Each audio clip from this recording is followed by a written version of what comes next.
जय श्री कृष्णा। राधे राधे भक्तों, कान्हा की भक्ति चैनल में आप सबका स्वागत है। भक्तों, आज मैं आप सबके लिए लड्डू गोपाल की कहानी लाई हूँ। तो चलिए भक्तों, शुरू करते हैं आज की कहानी। एक बार एक सेठ जी श्री कृष्ण के परम भक्त थे। वह घर पर लड्डू गोपाल जी ले आए। सेठानी से कहने लगे कि इनकी सेवा करना, इनको सुबह शाम भोग लगाना। सेठानी को उनकी सेवा करना बहुत मुश्किल लगता था। उनका मानना था कि बच्चों की देखभाल से समय नहीं मिलता है, मैं ठाकुर जी की सेवा कैसे करूं। एक दिन उसने लड्डू गोपाल जी को अपने बंगले के बगीचे में मिट्टी खोदकर दबा दिया। अपने पति को कहा कि लड्डू गोपाल जी चोरी हो गए हैं। सेठ जी को बहुत दुख हुआ, लेकिन ठाकुर जी की इच्छा मानकर मन महसूस कर रह गए। उनके घर में एक माली बगीचे की देखभाल के लिए अक्सर आता था।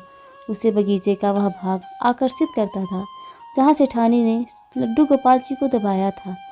एक दिन उसने उस भाग को खोदा तो उसे लड्डू गोपाल जी मिल गए। वह भागा भागा सेठानी जी के पास आया और उत्साहित होकर सेठानी जी को बताने लगा कि देखो, मुझे बगीचे में से लड्डू गोपाल जी मिले हैं। सेठानी ने उसी समय उसे नौकरी से निकाल दिया और कहा कि अपने लड्डू गोपाल जी को भी लेते जाओ।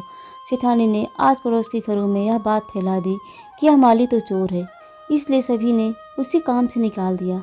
सेठानी के मन में था कि कहीं माली बगीचे में से ठाकुर जी के मिलने की बात उसके पति को न बता दिए, इसलिए उसने सारा षड्यंत्र रचा। माली मायूस होकर घर चला गया और पत्नी को लड्डू गोपाल को सौंपकर रोने लगा। पत्नी ने कहा, क्यों रो रहे हो? यह तो अच्छी बात है कि आप लड्डू गोपाल घर पर ले आए हैं। माली ने सारी बात अपनी पत्नी को बताई। कैसे लड्डू गोपाल के मिलते ही उसकी नौकरी चली गई, इसमें अच्छी बात क्या है? पत्नी ने पति को ढांढस बंधाया और कहा कि ईश्वर पर विश्वास रखें, इसमें भी उन्होंने कुछ अच्छा ही सोच रखा होगा। माली ने लड्डू गोपाल जी को साफ कर स्नान कराया और उन्हें घर के मंदिर में स्थापित कर भोग लगाया। जो मिट्टी ठाकुर जी साफ करने के बाद मिली थी, उसने अपने पति से पूछा कि इसका क्या करूं? माली ने कहा कि बाहर आंगन में इतनी सारी मिट्टी पड़ी है, उसी में फेंक दे। पत्नी ने मिट्टी बाहर पड़े ढेर पर फेंक दी। अब माली का 2 वक्त का गुजारा भी बड़े मुश्किल से हो रहा था, क्योंकि उसके चोर होने की झूठी खबर के कारण उसे सभी ने नौकरी से निकाल दिया था। एक दिन एक व्यक्ति उसके घर के बाहर से निकल रहा था। उसके घर के बाहर पड़ी मिट्टी में बहुत सुंदर सुंदर फूल खिले देखे तो उसने माली को बाहर बुलाया।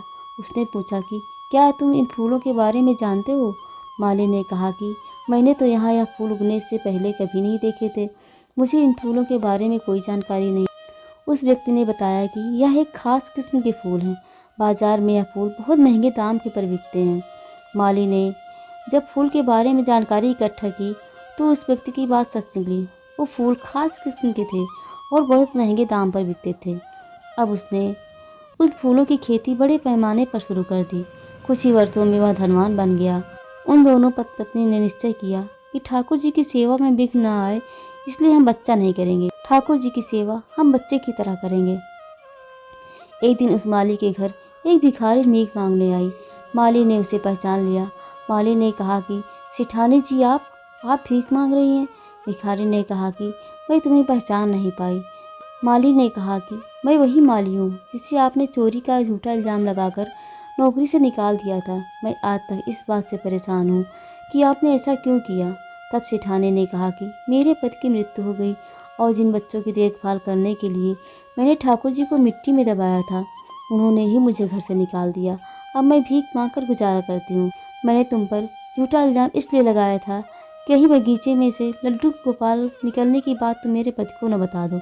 माली ने कहा कि अब आप परेशान न हो, आपकी सेवा मैं करूँगा, क्योंकि कारण चाहे जो भी हो, लेकिन आपकी वजह से मुझे लड्डू गोपाल जी मिले और उन्होंने मेरा जीवन बदल दिया। जय श्री कृष्णा। राधे राधे भक्तों।